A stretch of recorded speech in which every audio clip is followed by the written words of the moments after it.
It's now or never. Hello everybody, welcome back to Screenstars. I'm here today to bring you my review of the 2025 action fantasy film Red Sonia. The film is directed by M.J. Bassett, based on a character created by Robert E. Howard, who obviously created Conan the Barbarian. And the film stars Matilda Lutz, Robert Sheenan, Wallace Day, Michael Bisping, Martin Ford, and Rona Mitra. Right. This essentially is an origin story tale for Red Sonia. We meet her as a young girl, the usual thing, living in a community in peace, and they are attacked. Her mother and villagers are all slain. She runs and basically grows up and lives in a dangerous forest. Learns to be at one with the creatures there. And becomes a formidable warrior. She then essentially is kidnapped by Dragon, played by Robert Sheenan, who's the big bad here in this film. He captures people and he puts them in an arena to fight. Red Sonia has to then fight to survive. She manages to get everybody on her side and essentially goes to war with Dragon and his army. Right, what are my thoughts on Red Sonia? Well, you'd be forgiven for even knowing this film exists, because there has been, well, no promotion of this film at all. Its cinema run isn't been non-existent, because it's essentially gone straight to streaming, certainly in the UK, and if it has had a cinema run elsewhere, it hasn't done anything or made any money. So this has kind of gone under everybody's radar. It's almost like they've realised this film isn't going to do particularly well. Let's just quietly release this to streaming and kind of forget it exists, sort of thing. Is that the right call? Is this film so bad that it deserved such treatment? Well, while this film is not good, it's certainly not the worst film I've ever seen, but for a Red Sonia film, it suffers a great deal from a great many things. Number one, the casting. We've got Matilda Lutz playing Sonia.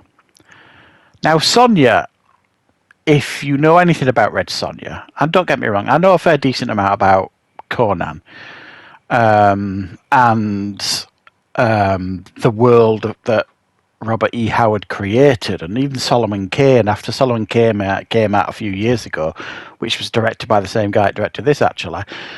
I thought that was a fabulous film, and that's from the same world as well, written by Robert E. Howard.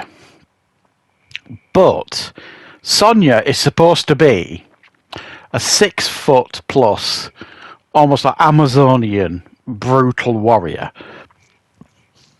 Stature wise, she just doesn't cut it. Matilda Lutz. Now, I understand the casting in some ways, because she was in the film Revenge, and if you've seen that film, you know that she gets pretty bloody and brutal in that film. But that isn't enough, in my opinion, to portray such a fierce warrior as Sonia. Now, you could argue back in the 80s, obviously, we got the Red Sonia film with Bridget Nielsen and Arnold Schwarzenegger that is, you know, notoriously bad in many ways. It's almost like a guilty pleasure film for a lot of people, that one. Now, as bad as Bridget Nielsen's acting one is in that film, she had more of a stature of Sonia than Matilda Lutz. And in actual fact, we've got Rona Mitra in this film, and I think Rona Mitra would have been a better fit for Red Sonia, however, probably 10 or 15 years ago. I just don't buy the casting here. I don't buy her playing this badass warrior who is kicking ass left, right and centre and cutting through warriors and guards and bad guys like a hot knife through butter. I just don't buy it. It's really, really bad casting, in my opinion. And it don't really get much better across the board in regards to the acting. The villain here, played by Robert Sheenan, is incredibly forgettable, so generic.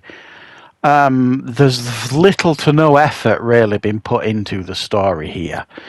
It is a typical AI churned out origin story. It feels like they've just typed in a few things into, Chat GBT or something, or a Red Sonia story. Give us a script sort of thing, or give us a story that we can work from. And this is the twaddle that it's spurned out. It's so forgettable. You've got the arena, the fighting arena that we've seen so many times before. The generic bad guy who wants something to make himself even more powerful, and in this case it's the second half to a book that he's got that apparently increases his knowledge or something. I'm not really sure. And then we've got Sonja trying to reconnect with the people from her youth that she thought were all dead, and and it's just like, it's yawn time. It's just really, really poor story. The effects I didn't dislike. I thought there was some effort gone in there, even though they weren't what you would describe as awe-inspiring or anything. As a cheap kind of sword and sandals film, in some ways it does its job. The action scenes aren't horrible or anything. I just didn't buy into a lot of the characters, so therefore I didn't really care a great deal. And they clearly thought this was going to be good enough for a sequel, because there's like sequel bait at the end. There's a scene right at the end of this where you think, or they thought, oh, we might get a sequel out of this. You've literally more chance of knitting fog than getting a sequel out of this. Nobody's going to watch this. Nobody's going to see it. And those that are going to be so uninspired by what it is they're watching. There's no chance. This is, sometimes a film will do poorly at the box office, or will kind of go under people's radar, or, quietly released onto streaming, and then word of mouth picks up.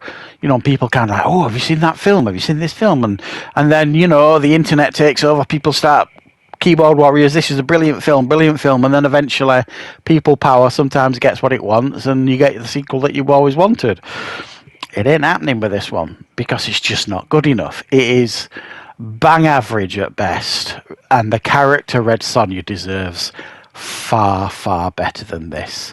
If we've had to wait so long for another Red Sonia film, and this is what they've given us, I weep.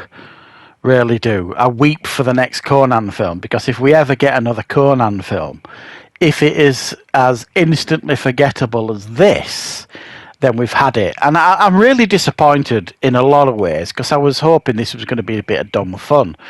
And it's definitely dumb. It's just not a lot of fun, if I'm being honest. And this director, like I say, he directed Solomon Kane, I think is one of the most underrated films of the last decade or so. Brilliant, brilliant film if you haven't seen that one. Really, really good. This is just not. It just doesn't do anything particularly well, and it's not one that I can recommend, unfortunately. So that's my thoughts on Red Sonia. You can rent it if you like on Amazon. I believe it's on streaming there, so if you really, really want to check it out, give it a watch. And I will, of course, be back with plenty more reviews and content on the channel very, very soon.